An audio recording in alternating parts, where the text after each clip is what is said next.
नमस्ते। आज हम यूनिट 7 फेयर प्ले के क्वेश्चन आंसर कंप्लीट करेंगे। Answer the following questions. First, then the situation changed, what is being referred to, यानी कि फिर हालात बदल गए। Then the situation changed, then यानी फिर, द सिचुएशन यानी हालात, चेंज्ड यानी बदलना, तो फिर हालात बदल गए। What is being referred to यानी कि यहाँ किस चीज की बात हो रही है। Answer. This refers to the change in Juman's behavior after he became the head पंच, यानी कि यहाँ जुम्मन के हेड पंच बनने के बाद उसके बर्ताव में आए बदलाव की बात हो रही है। क्या आएगा? This refers to the change in Jumman's behaviour. किस पे बात हो रही है? उसके बर्ताव में। तो क्या आएगा? जुम्मन्स बिहेवियर। कब? After he become the head panch, यानी कि पंच बनने के बाद। आफ्टर के लिए यहाँ पे बाद, ही बिकम यानी कि वह बना, द हेड पंच यानी कि हेड पंच बनने के बाद उसके बर्ताव में आए बदलाव की बात हो रही है। ठीक है। He had earlier treated his aunt well, but later began to neglect and ill-treated her, यानी कि लेकिन बाद में उसने उनकी उपेक्षा करना और उनके साथ बुरा बर्ताव करना शुरू कर दिया। ओके। पहले वह अपनी चाची के साथ अच्छा बर्ताव करता था। He had earlier treated his aunt well, यानी कि वह पहले अपनी चाची से अच्छा बर्ताव करता था। बट लेटर यानी कि उसके बाद। बिगन टू नेग्लेक्ट, नेग्लेक्ट यानी कि इग्नोर करना, एंड इल ट्रीटेड हर, और मतलब बुरा बर्ताव करना शुरू कर दिया। बिगन यानी शुरू करना, to neglect and ill treated her यानी कि बुरा बर्ताव करना शुरू कर दिया।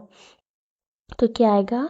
This refers to the change in Jumman's behaviour after he become the head panch. He had earlier treated his aunt well, but later began to neglect and ill treated her. यहाँ जुम्मन के हेड पंच बनने के बाद उसके बर्ताव में आए बदलाव की बात हो रही है। पहले वह अपनी चाची के साथ अच्छा बर्ताव करता था, लेकिन बाद में उसने उनकी उपेक्षा करना और उनके साथ बुरा बर्ताव करना शुरू कर दिया। Second, when Juman's aunt realized that she was not welcome in his house, what arrangement did she suggest? यानी कि जब जुम्मन की चाची को एहसास हुआ कि उसके घर में उनका स्वागत नहीं है, तो उन्होंने क्या सुझाव दिया? When Juman's aunt realized, यानी कि जब उन्हें एहसास हुआ that she was not welcome in house, मतलब कि उसके घर में उनका स्वागत नहीं है। What arrangement did she suggest, यानी कि तो उन्होंने क्या सुझाव दिया? आंसर, she suggested, देखो क्वेश्चन में आपको सजेस्ट दिया है, अगर आप आंसर लिखेंगे तो वो सजेस्टेड हो जाएगा।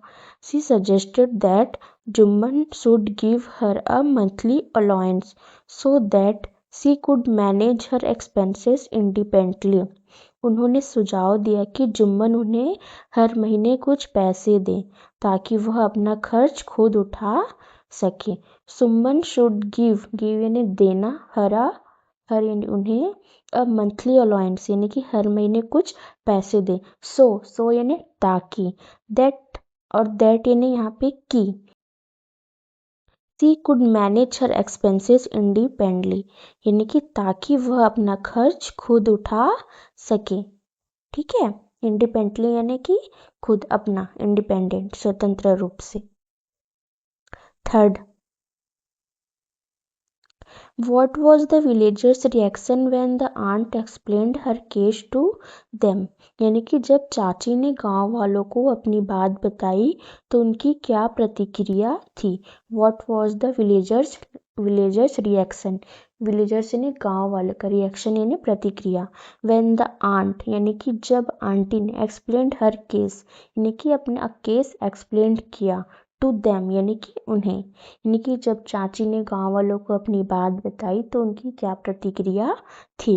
Answer, the villagers felt sorry for Jumman's aunt, यानी कि गांव वालों को जुम्मन की चाची पर दया आई विलेजर्स फेल्ट सॉरी, मतलब उन्हें उसके ऊपर दया आई। फॉर जुम्मन्स आंट, यानी कि जुम्मन की चाची के ऊपर।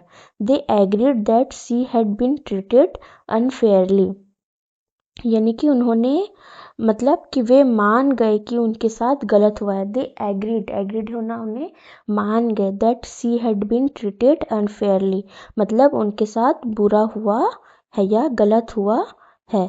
दे advised her to take her case to the panchayat to seek justice, यानी कि उन्होंने चाची को सलाह दी। दे एडवाइज्ड हर, कि न्याय पाने के लिए वह अपना मामला पंचायत में ले जाए। They advised her to take her case to the panchayat to seek justice, यानी कि जस्टिस में न्याय पाने के लिए वह अपना मामला पंचायत में ले जाए। Fourth, why was Jumman happy over Algu nomination as head panch, यानी कि अलगू के हेड पंच बनने पर जुम्मन खुश क्यों था? Answer, Jumman was happy because Algu was his close friend, यानी कि जुम्मन खुश था क्योंकि, बिकॉज यानी क्योंकि अलगू उसका पक्का दोस्त था, यानी कि best friend, close friend. Algu was his close friend, यानी कि अलगू उसका पक्का दोस्त था। ही believed that Algu would never go against him, यानी कि उसे यकीन था कि अलगू कभी उसके खिलाफ नहीं जाएगा। ही बिलीव दैट, यानी कि उसे यकीन था Algu would never go, never यानी कभी नहीं, गो अगेंस्ट हिम, यानी कि उसके खिलाफ नहीं जाएगा। He thought that Algu would give judgment in his favor due to their friendship, यानी कि उसे लगा कि दोस्ती की वजह से अलगू उसके हक में फैसला देगा। ओके, जुम्मन खुश था क्योंकि अलगू उसका पक्का दोस्त था। उसे यकीन था कि अलगू कभी उसके खिलाफ नहीं जाएगा। उसे लगा कि दोस्ती की वजह से अलगू उसके हक का फैसला देगा, उसके हक में फैसला देगा। Fifth, God lives in the heart of the punch, the aunt said. What did she mean? यानी कि भगवान पंच के दिल में रहते हैं। God lives यानी कि रहना, in the heart यानी कि दिल में, of the punch यानी कि पंच के दिल में रहते हैं। The aunt said यानी कि चाची ने कहा। What did she mean यानी कि उनका क्या मतलब था? Answer, by this statement the aunt meant that a punch is guided by truth and justice, यानी कि इस बात से चाची का मतलब था कि एक पंच सच्चाई और न्याय से चलता है। यानी कि by this statement the aunt meant यानी कि चाची के इस बात से मतलब था कि दैट यानी कि a panch is guided by truth and justice, यानी कि एक पंच सच्चाई और न्याय से चलता है। ट्रूथ यानी सच्चाई एंड जस्टिस यानी न्याय। ठीक है। A true panch does not favour anyone and gives a fair judgement, यानी कि एक सच्चा पंच किसी का पक्ष नहीं लेता और सही फैसला देता है। A true panch does not favour anyone, यानी कि किसी का, डज नॉट फेवर एनीवन यानी कि किसी का भी पक्ष नहीं लेता। And gives a fair judgement, और एक सही फैसला, फेयर जजमेंट यानी कि सही फैसला देता है। गिव्स यानी देना, फेयर जजमेंट यानी सही फैसला। She believe that god gives wisdom to a panch to decide rightly, यानी कि उन्हें विश्वास था कि भगवान पंच को सही फैसला लेने के लिए समझदारी देते हैं। Okay, next, What was Olgu's verdict as head punch? How did Jumman take it? Head panch के तौर पर अलगू का फैसला क्या था? जुम्मन ने इसे कैसे लिया? Algu verdict was that Jumman must either take proper care of his aunt और पे हर अ मंथली अलाउंस, यानी कि अलगू का फैसला था कि जुम्मन को या तो अपनी चाची की ठीक से देखभाल करनी होगी या उन्हें हर महीने भत्ता देना होगा। Algu's verdict that was that, यानी कि अलगू का फैसला था कि Jumman must take proper care of his aunt, यानी कि जुम्मन को या तो अपनी चाची की ठीक से देखभाल करनी होगी और पे हर अ मंथली अलाउंस, या उन्हें हर महीने भत्ता देना होगा। Jumman was shocked and angry, यानी कि जुम्मन हैरान और गुस्सा था। शॉक्ड यानी हैरान एंड एंग्री यानी गुस्सा। He felt betrayed and broke his friendship with अगलू, उसे धोखा महसूस हुआ। बिट्रेड यानी धोखा, and broke his friendship with अगलू, और उसने अलगू से दोस्ती तोड़ दी। ब्रोक यानी तोड़ना, हिज फ्रेंडशिप यानी अपनी दोस्ती, विथ अलगू यानी कि अलगू के साथ अपनी दोस्ती तोड़ दी। 7. Algu found himself in a tight spot, what was his problem. Algu खुद को मुश्किल में फंसा हुआ पाया, उसकी क्या समस्या थी। व्हाट वॉज हिज प्रॉब्लम यानी कि उसकी क्या समस्या थी। Answer, Algu was in a difficult situation because he had to जज his best friend Jumman. Algu मुश्किल में था।